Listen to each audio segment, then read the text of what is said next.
예레미야 2장 7절에서 13절. 내가 너희를 기름진 땅에 인도하여 그것의 열매와 그것의 아름다운 것을 먹게 하였거늘 너희가 이리로 들어와서는 내 땅을 더럽히고 내 기업을 역겨운 것으로 만들었으며 제사장들은 여호와께서 어디 계시냐 말하지 아니하였으며 율법을 다루는 자들은 나를 알지 못하며 관리들도 나에게 반역하며 선지자들은 바알의 이름으로 예언하고 무익한 것들을 따랐느니라. 그러므로 내가 다시 싸우고 너희 자손들과도 싸우리라. 여호와의 말씀이니라.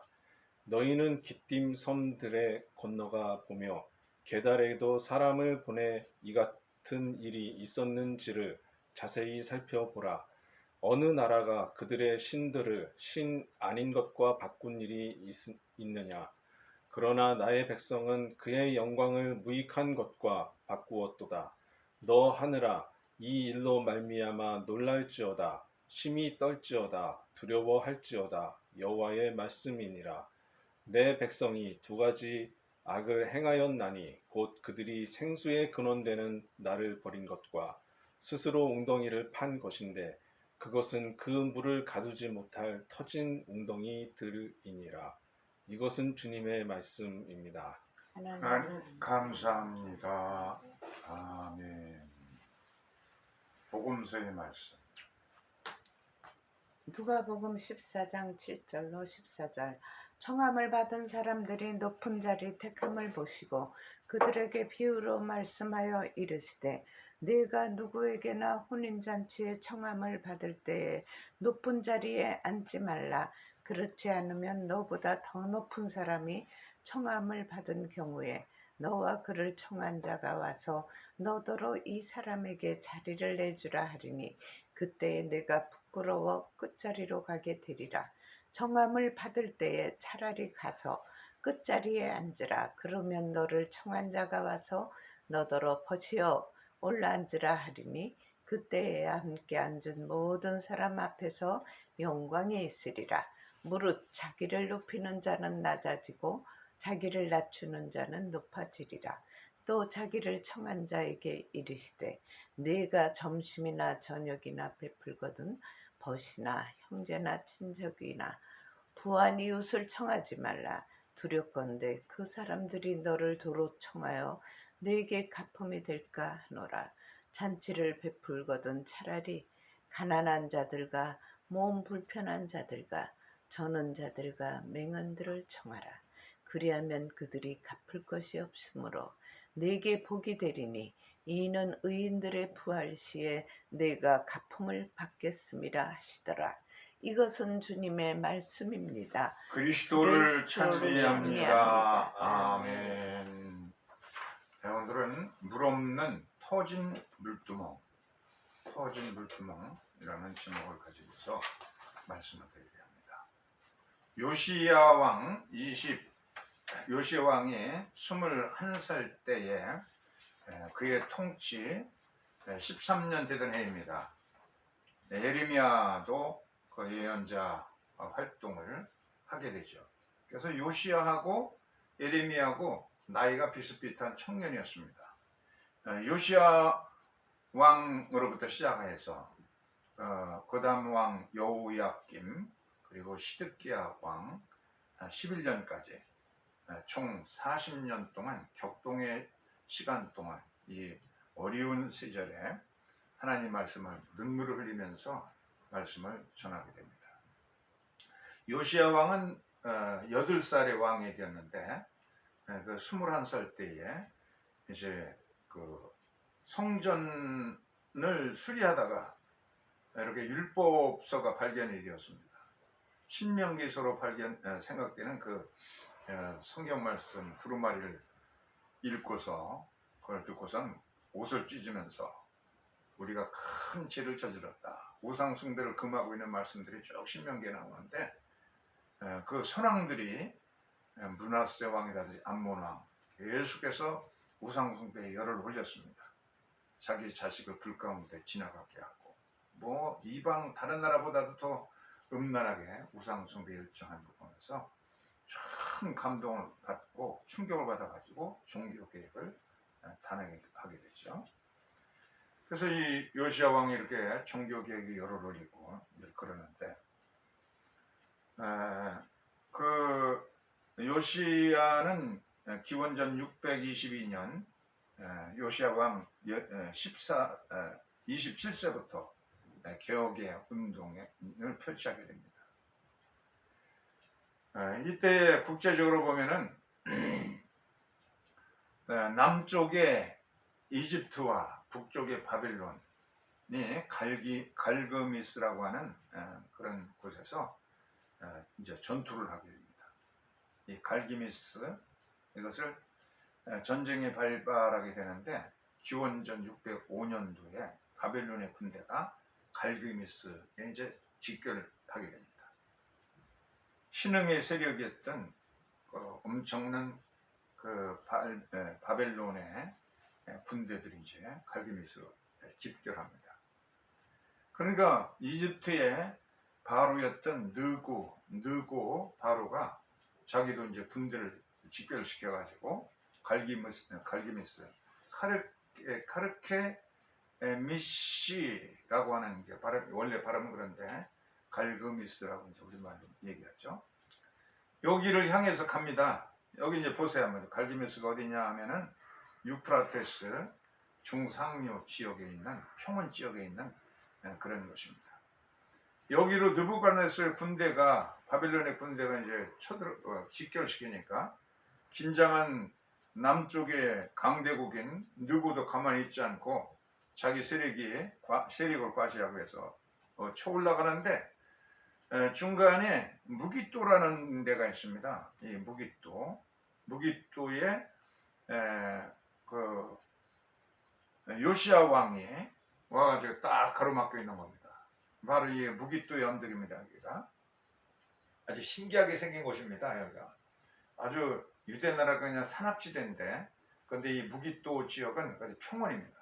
평원이고 거기 이제 언덕이 하나 불쑥 나와 있는데 이것이 이제 무기또라고 하는 곳입니다. 그래서 이것을 히브리어 바로 말하면은 무기또, 이제 산이라는 말이 이제 하르이기 때문에 하르 무기또, 이것을 그리스어로 이제 표기를 하게 되면 아마겟돈이 됩니다. 아마겟돈.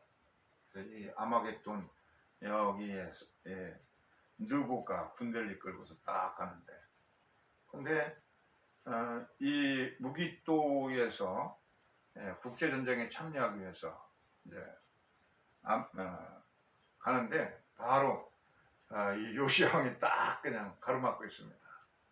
아마 나라 하나를 그냥 온통 그냥 종교하면서 구상을 철폐하고 막 그랬던 용기가 있었는지 모르는데 자기가 끼어들 형편이 아니거든요. 아무래도 유다는 조그만 나라고 그런데 이 바로의 군대에게 맞설 형편은 아닌데 일종의 만용인지 모르지만 여기에 이제 딱 갈 수가 없습니다 하면서 이렇게 가로막고 있으니까 굉장히 참 잘못된 국제전쟁에 지금 참여하게 된 거죠, 요시야가.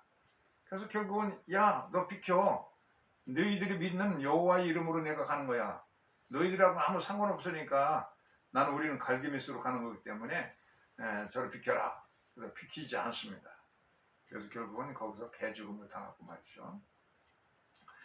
여기 이제 상공에서 비행기 촬영한 항공 촬영한 모습을 보세요. 그냥 주변이 완전히 그냥 이 평원지대죠. 평원지대인데 거기 지금도 이제 국제도로가 열려 있고 옛날에도 비아 마리스 해변길이라고 하는 국제 고속도로가 당시에 이제 깔려 있었습니다.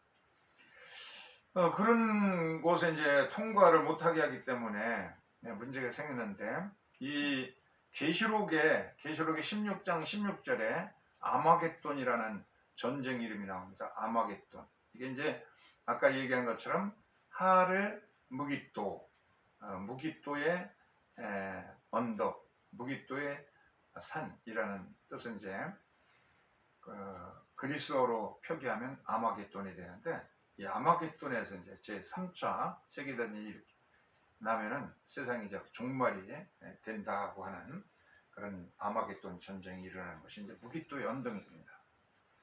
굉장히 뭐라 그럴까 신비로운 것인데, 그래서 당시에 이 국제 정세에 요시아가 결국은 끼어들어가지고 자기가 나서지 않으면 되는 건데, 지나가도록 내버려두면 되는 건데 괜히 만용 부리다가 개죽음을 당한 꼴이 되었습니다. 죽었어요? 죽었죠. 거기서 전투에 그냥 개죽음 당한 거지 뭐. 이게 마치 구한말 대한제국 때의 모습하고 비슷해요. 예, 대한제국이 여기 한반도가 있습니다. 그리고 잘 보세요. 지도에 보면 이제 중국의 세력, 일본이 이제 신흥 그냥 세력으로서 이제 등장하고, 중국이 있고, 또 러시아가 있고, 또 미국이 있습니다. 이런 속에서 우왕좌왕하면서 뭐 일본 친일파들이 일본에 붙었다가, 또 대원군은 중국에 붙었다가 이짝 붙었다 그런 사이에 나라가 이제 망하고 마는데, 이 유대 나라도 역시 이렇게 이 신흥 세력, 바벨론의 세력이 갈기미스 전쟁에서 결국은 바벨론이 이기고 말아요. 그리고 이제 남쪽에서는 바로의 느고가 쳐올라오고, 중간에 이제 무기또에서 요시아 왕이 저지하다가 자기가 저지할 형편이 아닌데 만연부리고 서 있다가 개죽음 당하고, 결국은 바벨론의 승리로 갈기미스 전쟁이 일어나가지고 패권이 이제 바벨론 주위로 이제 서게 됩니다. 요시아 왕이 39세로 개죽음을 당하고 무기또 연덕에서, 그때가 기원전 609년입니다. 609년이에요. 609년에 개죽음을 당하고 나서 그가 추진하던 개혁은 이제 중단되고 맙니다. 나라가 이제 국제적인 혼란 가운데 빠져가지고, 우리가 어디에 붙을 것이냐, 바벨론에 붙을 것이냐, 아니면 기존 세력인 이집트에 붙을 것입니까? 국민 여론도 그냥 덜 흔들립니다. 그래도 바벨론 신흥 세력에 붙어야 된다. 아니다, 이집트에 붙어야 된다. 나라가 우왕좌왕하다가 큰 어려움을 이제 겪게 된 거죠. 바벨론에게 괜히 맞섰던 요시아, 큰 혼란이 생깁니다. 여기서 이제 힘을 얻은 세력이 있는데, 어떻든 요시아 왕을 죽인 것은 이제 바로 애굽의 세력이기 때문에, 바로 느고는 마음대로 그냥 유다 나라의 왕을 폐위시킵니다. 여호와스 왕을 너는 안 돼, 친 바벨론 세력이기 때문에 안 돼 하고 폐위시키고, 친 애굽 세력인 여호야김을 이제 왕으로 임명하게 됩니다. 근데 이 사람은 왕이 될 자격이 별로 없습니다. 정치 경험이 없고, 국제 판서도 읽을 줄 모르고, 그냥 술만 먹고 그냥 늘 이 국제 정세 알지 못하고 그러기 때문에 그 자질이 없습니다. 왕이 될 자질이 없는데, 그의 세대가 지나가고 시드기야라고 하는 사람을 신흥인 바벨론 느부갓네살 왕이 유다 왕으로 임명하게 됩니다. 그래서 시드기야는 처음에는 이제 바벨론에게 충성하는 듯 하다가 갑자기 돌변해가지고 바벨론에게 반역하면서 그 주변에 두로, 시돈, 암몬 이런 나라들을 전부 규합해가지고서는 우리가 한번 바벨론을 맞서보자고 나서게 됩니다. 그래서 결국은 분노한 느부갓네살 군대가 예루살렘을 둘러싸게 되고, 기원전 586년도에 전쟁이 일어나서 이제 망하고 말죠. 이와 같은 아주 국제적으로 그냥 격동의 시대에 예레미야가 이제 목회를 40년 동안 하고, 나라가 망한 다음에도 계속 이제 목회 활동을 하게 되죠. 그렇기 때문에 그는 눈물을 흘리면서 우리가 주님께로 돌아가야 된다. 히스기야 왕 때도 우리가 눈물로 기도해서 살아나는데 주님께로 돌아오라, 그렇게 말합니다. 당시에 유대 나라의 예루살렘의 지도자들의 모습을 보면은 예레미야서 2장 8절에 네 세력의, 제사장의 세력, 사제, 법관의 세력, 또 관리의 세력들, 또 예언자 이와 같은 기득권 세력이 있는데 이들에 대해서 예레미야가 예레미야서 2장 8절에 예언하고 있어요. 빨간 것이 한번 읽어보세요. 제사장들은 여호와께서 어디에 계시냐 하지 아니하며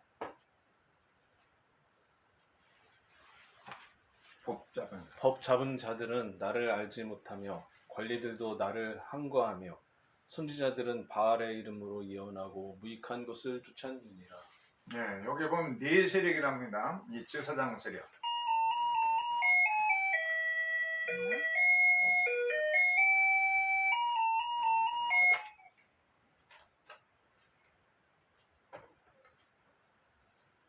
예, 제사장 세력이 있고 또 법을 잡은 사람들, 법관들이 있어요. 법조인들이 있고 또 관리들이 있습니다. 관리 하나만 정신을 바로 차려도 시나 도나 이렇게 올바로 이끌어가는데 이 관리들도 그냥 뇌물을 받고 돈에 눈이 없고 제사장도 제사보다는 제밥에 관심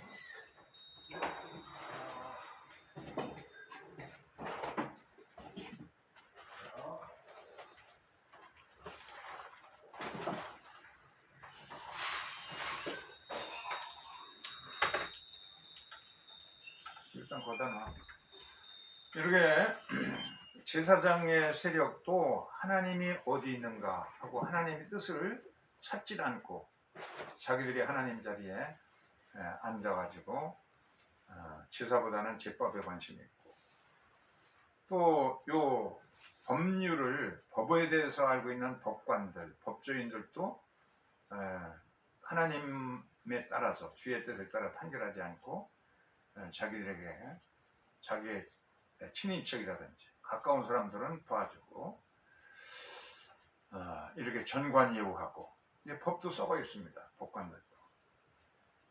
그리고 이 통치자들이라도 목자라고 이렇게 나오는 로의 목자들도 전부 그냥 돈에만 관심이 있지 바르게 통치하지 않고 그리고 예언자들도 목회하는 사람들도 목사라는 사람들도 하나님의 말씀을 정의롭게 예레미야가 전하는 것이 아니라 그냥 잘되라고 축복만 해주는 그런 자들이 많이 있는 그래서 결국은 이름은 주님 하지만 주라는 것이 바알이 주입니다.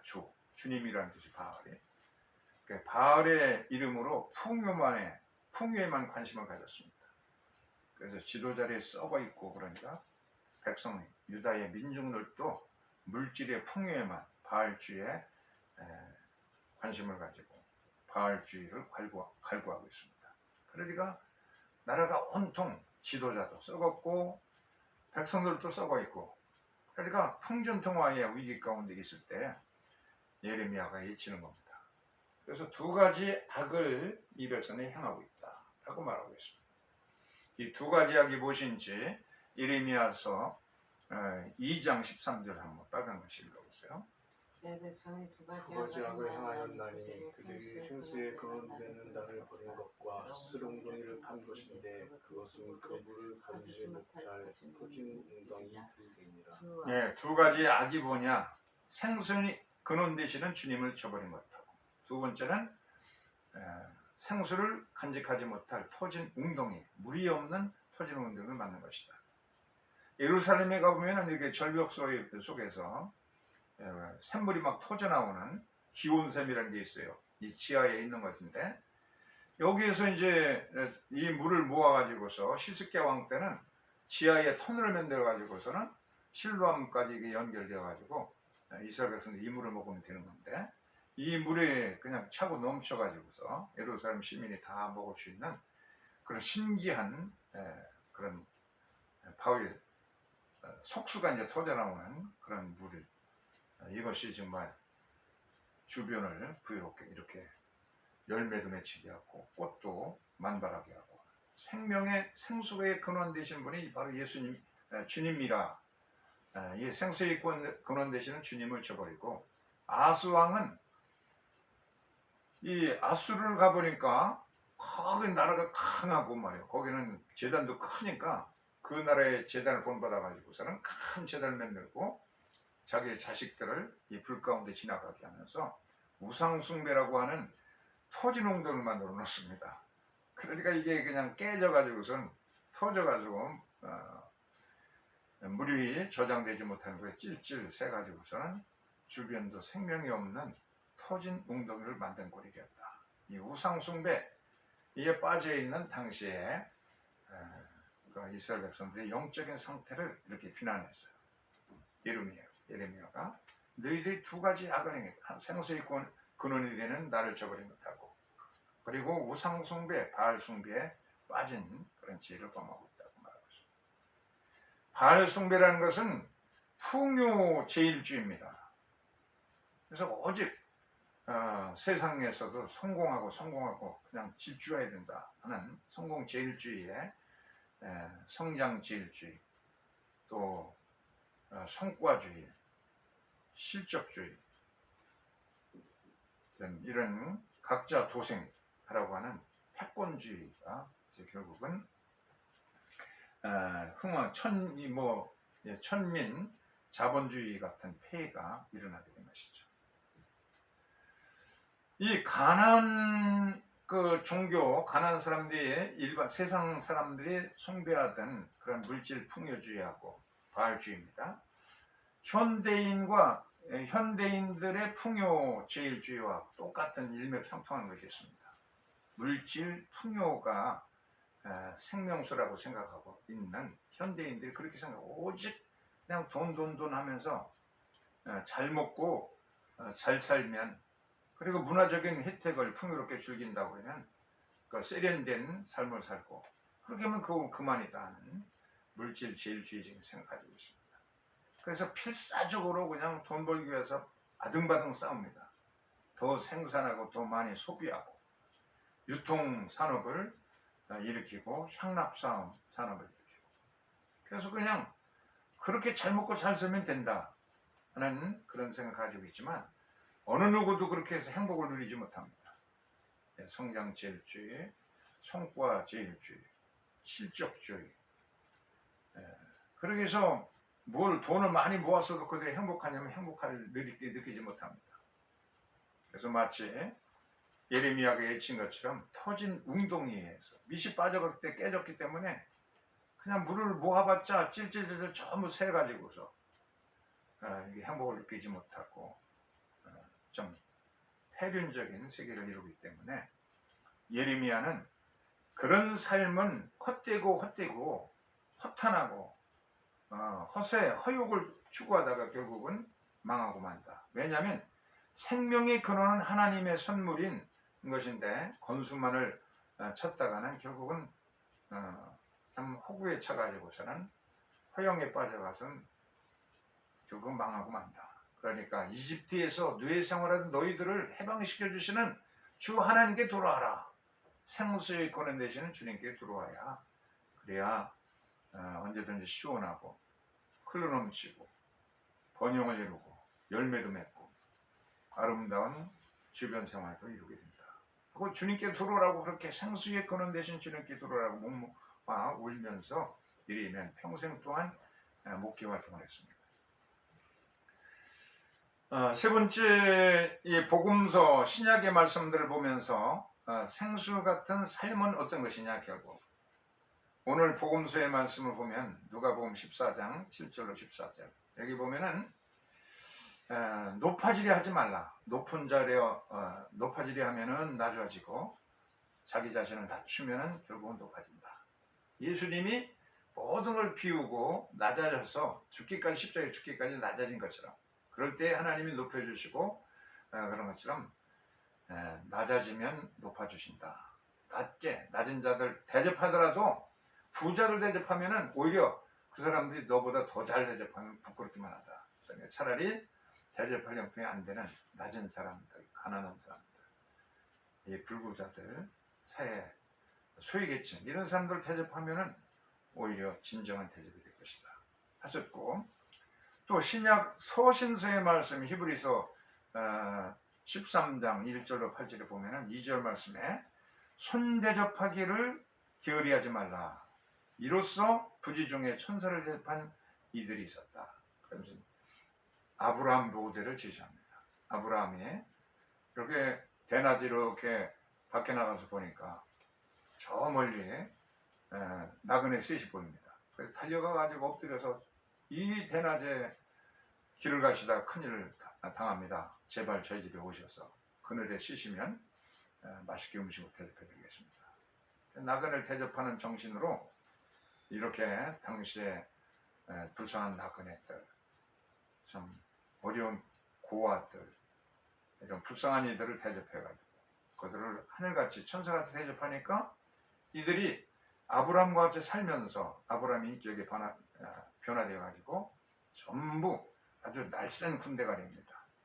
그래서 아브라함의 집에서 날쌔게 훈련된 이와 같은 사람들이 318명을 데리고도 네 나라 강대국 연합군을 물리치는 그런 날쌘 힘을 가진 자들이 되는 것이죠.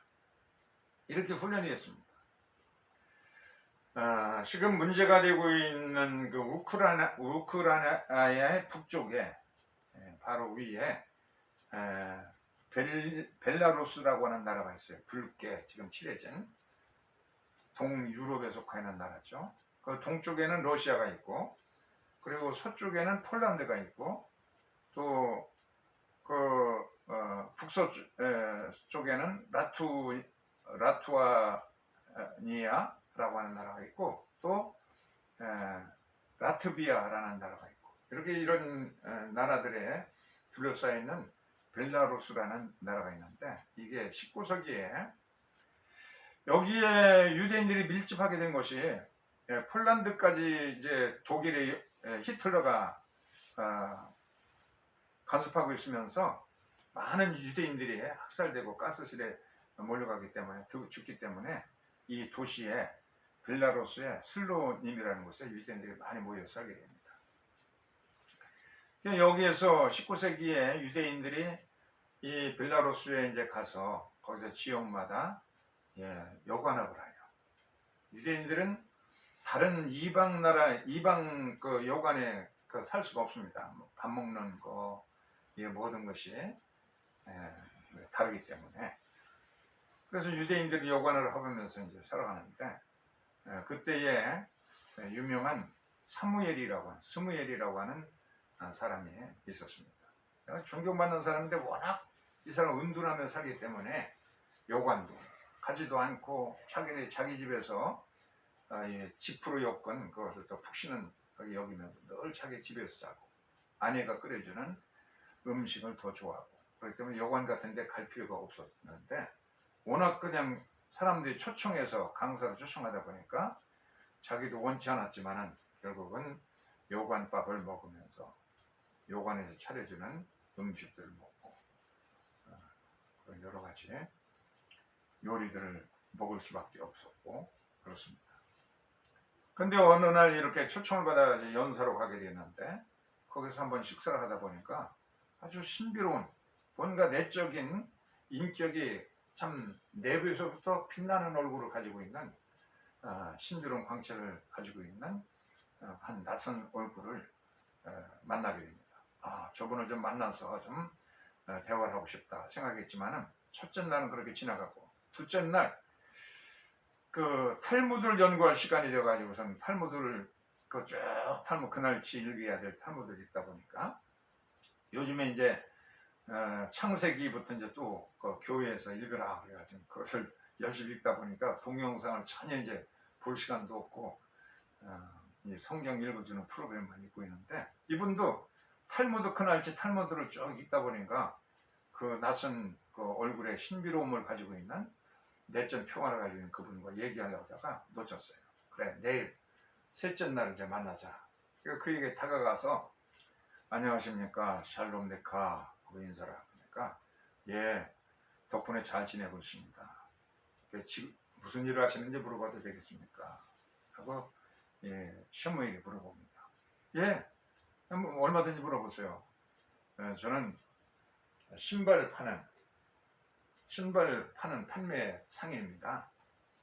그런데 열심히 잘 팔고 그래가지고 사업이 너무 잘 돼서 하나님께 감사합니다. 그러십니까? 그런 기도는 하루에 얼마나 하십니까? 참 뭔가 모르게 남다른 평화가 느껴지는데요. 그러니까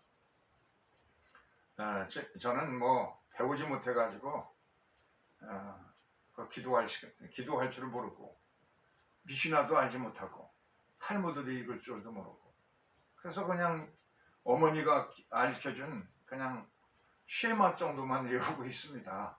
그리고 저녁에 그래서 그러면 오늘 일과를 좀 자세히 설명해 줄 수 있어요? 예, 저는 너무 평범하게 삽니다. 이렇게 쉐마도 모르고 미시나도 모르고 그렇기 때문에 하루 종일 그냥 땀 흘려서 일하고 여기저기 다니면 어려운 사람을 도와주고 그러다가 힘겹게 살다가 저녁이 되면 주님께 여쭙는 대화가 있습니다. 그게 뭐라고 주님께 여쭙습니까? 하루 종일 힘들게 살다가 저녁이 되면은 주님께서 나를 세상에 보내신 삶의 목적이 있을 텐데 그 목적을 더 이상 이제 이룰 게 없다고 세상에서 내 인생의 목적을 더 이상 이룰 곳이 없다고 생각되면은 내일 아침에는 저를 깨우지 말아 주십시오. 이렇게 이제 기도하고서 잔다는 거예요. 근데 그 이튿날도 주님께서 깨워주시면 또 똑같이 땀 흘려서 일하면서 열심히 벌고 어려운 사람들은 도와주고 그러면서 또 하루를 살고 그리고 또 똑같은 기도로 내 주님께서 나를 세상에 보내신 목적이 이제 다 이룰 것이 없다고 생각되면은 내일 아침에 깨워주시 마십시오 하고 이제 똑같이 기도하고서는 또 주님께서 깨워주시면 땀 흘려서 또 하루를 살고 그런다고 이제 말했어요. 그러니까 바로 이 시므엘은 깨달았습니다. 이 신발 판매상에 비록 미시나를 외우면서 기도를 못하고 탈무드도 연구하고 그럴 시간이 까막눈이 못하지만 날마다 주님과 함께 그렇게 살아가는구나. 바로 이것이 내적인 영적인 평화로운 비결이다 하는 것을 깨우치면서 그 고무신 신발 파는 상인을 통해서 정말 까막눈이었지만은 정말 놀랍게 주님과 동행하면서 산다고 하는 사실에 감동을 받게 되었다고 하는 유명한 일화가 있습니다. 이것이 바로 아브라함과 같은 삶이고 주님과 동행하는 삶이고 주님께서 우리에게 원하시는 그런 삶인 것입니다. 우리의 은혜의 상태 우리가 분리해 본다고 그러면 이렇게 통 비어있는 밑자락에 조금 그냥 찌끄리기만 남아있는 영적인 상태의 사람이 있고 또 중간 정도 되는 사람이 있고 또 하나는 주님이 주시는 은혜의 물을 늘 받아서 차고 넘쳐가지고 남에까지 도움을 끼치는 삶을 사는 자들이 있습니다. 먼저 우리의 내적인 평화가 주님의 말씀을 듣고 은혜가 넘쳐야 그래야 남에게 도와줄 수 있고 그러려면 땀 흘려서 일해서 절제하며 살아야 남에게 선한 영향력을 끼치는 상태가 될 수 있다는 것을 말해주고 있습니다. 이런 영적인 은혜가 넘쳐서 남에게까지도 선한 영향력을 끼칠 수 있는 상태가 될 수 있기를 축원합니다. 아멘. 67장 3절 보겠습니다.